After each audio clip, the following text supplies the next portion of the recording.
Okay guys, so here is our elapsed time anchor chart. This is the anchor chart that we would usually make in class together, but I made it here for you guys already. And so it says elapsed time is the time that passes between the beginning of one event and the end of a different event. And like we would do in class, I went ahead and boxed our main key points. So elapsed time is a time that passes between the beginning and the end.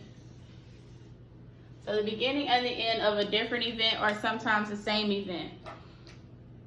All right, so down here is going to show us our key that shows us how we make our jumps on our anchor chart. So you don't get confused with the same jumps and you don't know which jump means what.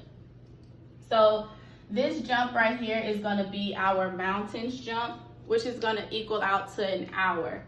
So remember, 60 minutes equals an hour. So that means a full 60 minutes went by, a full hour went by. So we would use mountain jumps for those. And then for 5 or 10 minute increments, we're going to use a hill jump. And for the hill jump, it's kind of like the jumps that we make in class normally when we do any type of number line. And so the next one is similar to the hill jump, but you're gonna make it smaller, significantly smaller, so that you can see the difference. And that one is just gonna be 1 minute, and that is our rock jump.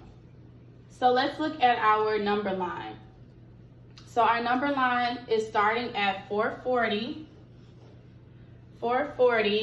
and then it is going to end at 7:37.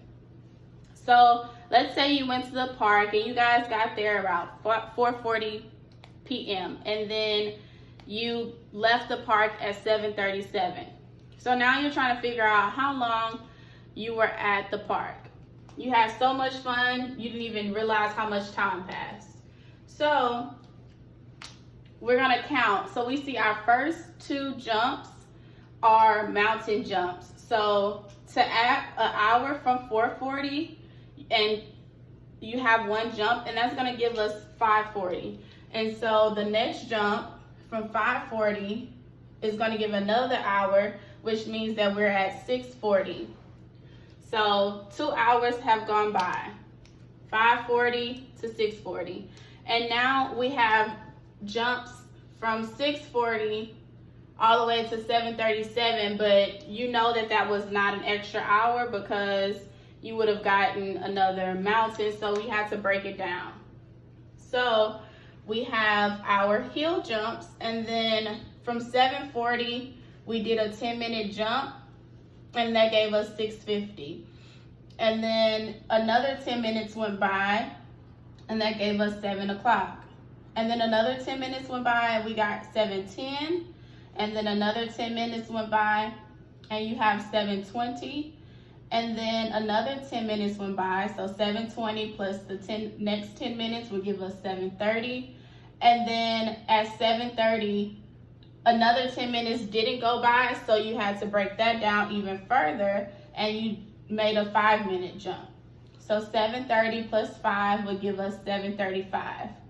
And so our last couple jumps were minute jumps, rock jumps, and that was from 7:35 plus 1 would give us 7:36, plus another 1-minute jump would give us 7:37. So let's figure out how long we were at the park. So 1 hour, 1 mountain plus 1 mountain, 1 hour plus 1 hour gives us 2 hours. So we did our first 2 60-minute jumps, so that gave us 2 hours. And we ended from 4:40 to 6:40.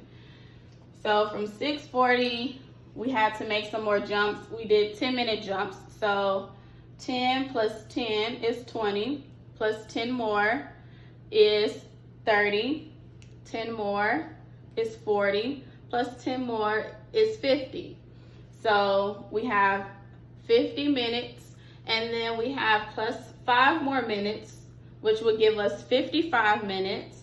And then 55 plus those 2 minutes right here, plus 1 would give us 56, and plus 1 more would give us 57.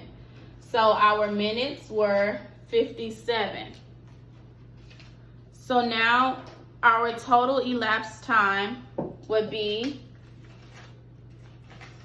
2 hours and 57 minutes. So use this anchor chart to reference back.